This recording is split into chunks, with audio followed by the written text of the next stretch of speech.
Hello and welcome to mini episode 223 of Real Life Ghost Stories, and I have two spooky stories for you today, and the last story comes from the 19th of October 2022, and story number 1 comes from Anonymous. I believe in ghosts and things of a spiritual nature, but I've never been particularly sensitive, especially after hearing about others' experiences. But I've started to notice that I know things, and I'm honestly curious if it is somehow genetic. I was raised in a fairly popular but less mainstream denomination of Christianity called Pentecostalism. Pentecostals believe in things like speaking in tongues and casting out demons, and different people can have different gifts from God. My mom has what is known as discernment. The Wikipedia page reads, "In the Christian religion is considered as a virtue. A discerning individual is considered to possess wisdom and be of good judgment, especially so with regard to subject matter often overlooked by others." It's honestly what other people would call a gut feeling or maybe intuition. I don't know what it is, but I do believe in her ability. Her main experience is that she can read people very well, just by looking at them even through a picture. This sounds a little hokey, I know, like I just have a judgy mom, but her track record is perfect. I show her pictures of new friends or dates, and she will comment on if they look nice or if she gets a bad vibe. There's no common connection between people she gets bad or good vibes from. It's not a prejudice thing in any way, and it's not confirmation bias either. Everyone will eventually disappoint you or annoy you, as humans are humans. But people she has warned me about have disappointed in major ways. Just a few examples. I became friends with a 5'2" conventionally pretty girl next door type at work a few years back. We were instant best friends, despite my mom's bad vibes. Not long after I left the job, she confessed that she had feelings for another co-worker, despite the fact that she was 25 and he was 17. And I ended the friendship quickly, completely shocked. I did not report it as I had no proof, and my former manager had been angry when I left and would not have believed me. I was also only 18 myself and unaware how to handle it. Mama clocked a friend's new boyfriend, who seemed like a total dreamboat, and turns out his divorce wasn't as final as he had acted. I became friends with a guy that she thought was a little cutie after saying hi and nothing else to him once in a store, and years later, he's my roommate and the nicest and chillest man I've ever met. The kind of friend that you call in the middle of the night to come and get you and just happens to run into me when I'm on a date that I've gotten uncomfortable on. She can also sense things in a more major way. She once warned her pastor about what she described as a storm that would soon cover the church, but encouraged him to not lose hope or faith, as God would protect the church. 2 months after her meeting with him that I was at for moral support, legal action was brought against the church as several former members made false accusations. I know for a fact they were false, as I was present at some of the events that were misrepresented. The lawsuit was settled in the church members' favour, and as the years have passed, I can confirm that things did settle down and end up okay. One time in high school, I woke up to find that it was 10 a.m. My mom is stay-at-home and intentionally let my lazy 17-year-old self sleep in. She had woken up with a start at around 4 and just felt in her heart that if I drove myself to school that day I would be hurt. It freaked her out so much that she didn't even want to drive me herself and wanted to keep me home completely. Honestly, these experiences did not freak me out or negatively affect me. It honestly makes me feel safe. I don't have similar experiences to hers, but I have noticed some odd things. In November 2019, my cousin and her husband walked into our house for Thanksgiving. I just looked at her and knew she was pregnant. We aren't particularly close due to age gap, so I hadn't seen her in a month or so. I had no reason of knowing, and I know now that only her husband and her doctor knew. Even my aunt and uncle, her parents, didn't know. The baby was a complete surprise. They had only been married 3 months and had been insistent that they would wait until at least 1 year of marriage to try. But I just knew. And at Christmas they announced their pregnancy, and as they had waited to announce it for safety, my little cousin was born at the end of July 2020. Last summer, I woke up at 9:30, and I know for sure as I have a problem of grabbing my phone first thing. Almost 10 minutes later, my best friend called me, my oldest friend and the closest thing I have to a sister. Someone had clipped her car, almost drove her off the road and sped off.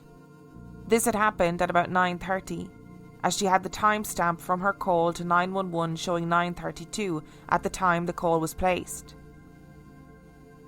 A few weeks ago, my mom took one of our cats to the vet for a flea allergy affecting her skin. After a while, I checked her location.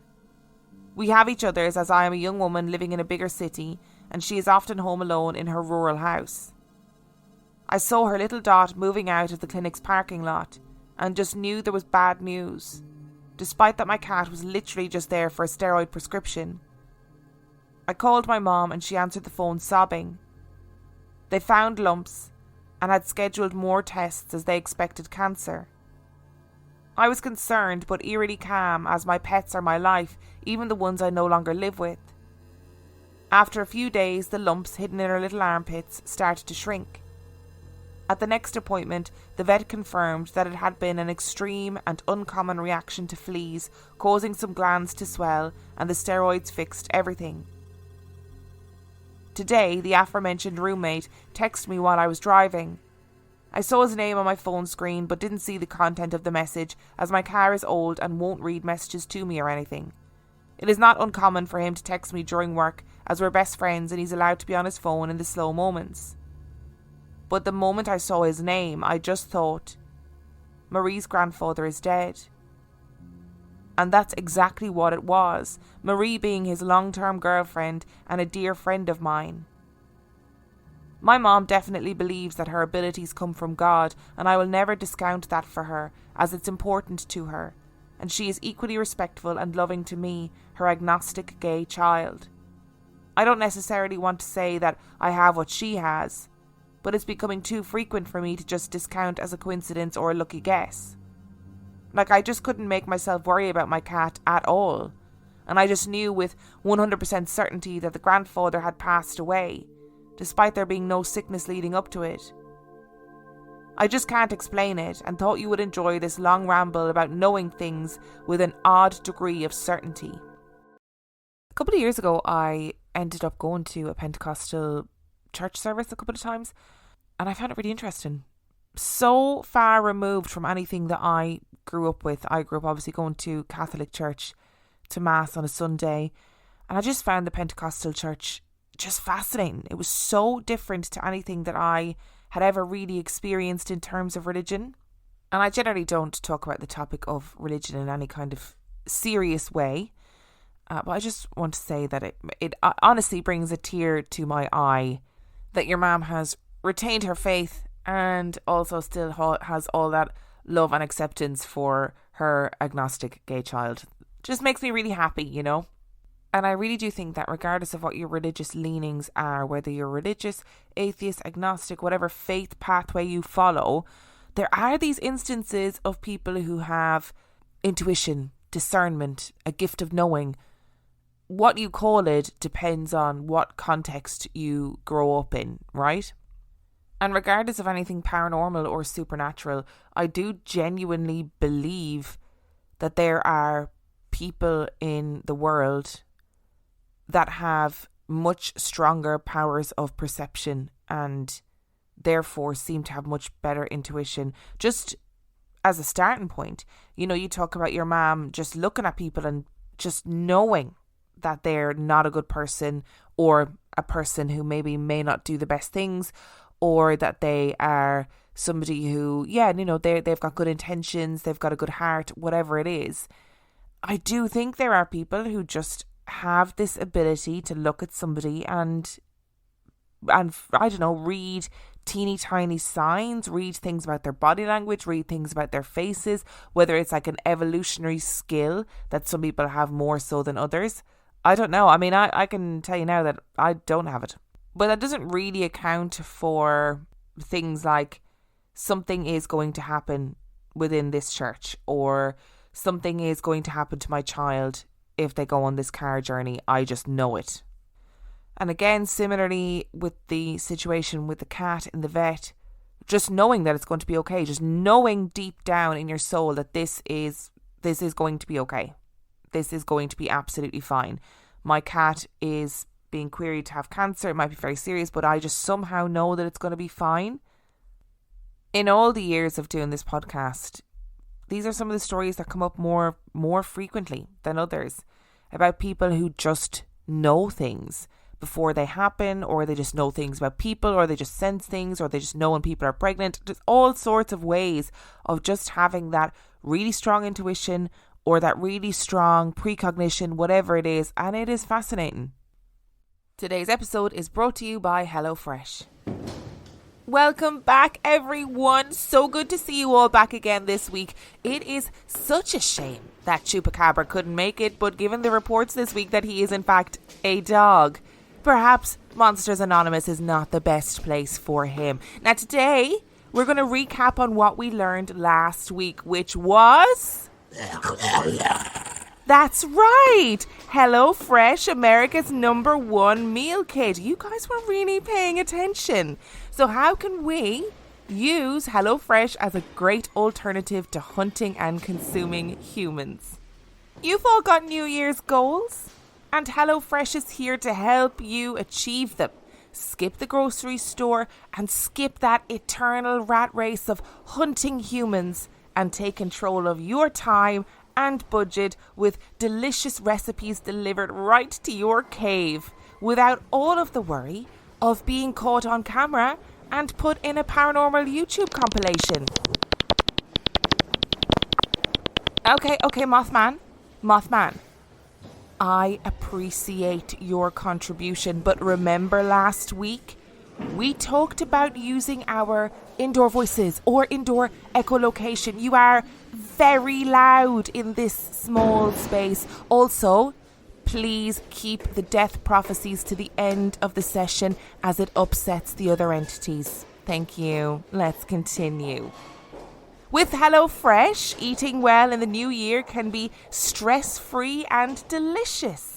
With over 35 weekly recipes, they have the options that you're looking for to help you achieve those goals. Choose calorie smart and carb smart recipes, or even customize select meals by swapping proteins or sides, upgrading your proteins, or adding protein that isn't human to a veggie dish. Also, I'd like to think I wasn't this patronising as a teacher, but I probably was. And I can tell you that I have received a whopping 89 HelloFresh boxes thus far, and I love it. Helps me to eat better, save money, limit my food waste, etc. Okay, Bigfoot. I love that you are trying really hard, but I'm going to go ahead and ask you to remove my leg from your mouth, okay? Some people are into it, not me. Why don't you use that energy to go to hellofresh.com/reallifeghoststories22 and use code reallifeghoststories22 for 22 free meals plus free shipping. Now everybody say it with me. That's hellofresh.com/reallifeghoststories and use code reallifeghoststories22 for 22 free meals plus free shipping. Without the ones like you, who work tirelessly to keep things running, everything would suddenly stop. Hospitals, factories, schools, and power plants, they all depend on you. No matter the weather, emergency, or time of day, you're the ones who get it done. At Grainger, we're here for you with professional-grade industrial supplies. Count on real-time product availability and fast delivery. Call, click Grainger.com, or just stop by. Grainger, for the ones who get it done. And story number 2 comes from Gemma. I recently went on a trip to St Andrews, Scotland with my family, and I talked them all into doing a ghost tour. It was really great and informative about local history too, which was a bonus. On the tour was me, my sister, my mum and her boyfriend James. My papa and youngest sister had bailed earlier in the tour for ice cream and a wee sit down before heading back to the caravan. While the tour guide was talking about Nun's Walk, my sister pulled her phone out of her pocket and showed it to me. She was receiving a call from James, who was standing across from us none the wiser. My sister signalled to my mum and she got James to check his phone, which was not showing as calling anyone. He put it back in his pocket and we carried on listening to the guide. About 20 seconds later, my phone started vibrating in my pocket. I pulled it out and sure enough, a phone call from James. Bearing in mind, with today's phones, you have to put in a passcode to unlock it, this was very strange. I showed my mum and James my phone and he checked. In the same minute, a private number then called James's phone and he promptly noped and declined. Once the tour guide had finished that section and we were walking to the next part, James spoke to him and explained what had happened and asked if that could have been connected to anything. The guide excitedly said yes. There is a wee girl ghost called Bella that comes on his tours and has been reported to mess with electronics and hold people's hands. We carried on with the rest of the tour, buzzing that something paranormal had actually happened. At the end of the tour, we hung back a little and the guide asked us what had happened again and we chatted about it. My sister and I had incoming calls from James on our call logs, but only a phone call to my sister showed on James's phone. It was then I noticed that I had a 2-second voicemail from James. I listened nervously and honestly couldn't believe my ears. It was the voice of a little girl saying, "Hang up." What the fuck? I played it on loudspeaker for everyone else to hear and we were all dumbfounded. Like, what the actual fuck was happening? The tour guide asked if he could record it, saying he thinks that I have Bella on my phone. I'm going to insert the audio now of what they heard on the phone. Hang up. Received. Hang up. Received. We all walked away and went for ice cream, delighted and weirded out by our new experience, trying to wrap our heads around it, and I thought to myself, I am definitely going to email the podcast about this. On the way for ice cream, I phoned my papa to check him and my younger sister got back to the caravan okay, and I blurted out everything that had happened. I was so excited. His reply was, I know all about it, it's all haunted down there. I could tell he was taking the piss, but didn't know what he was meaning.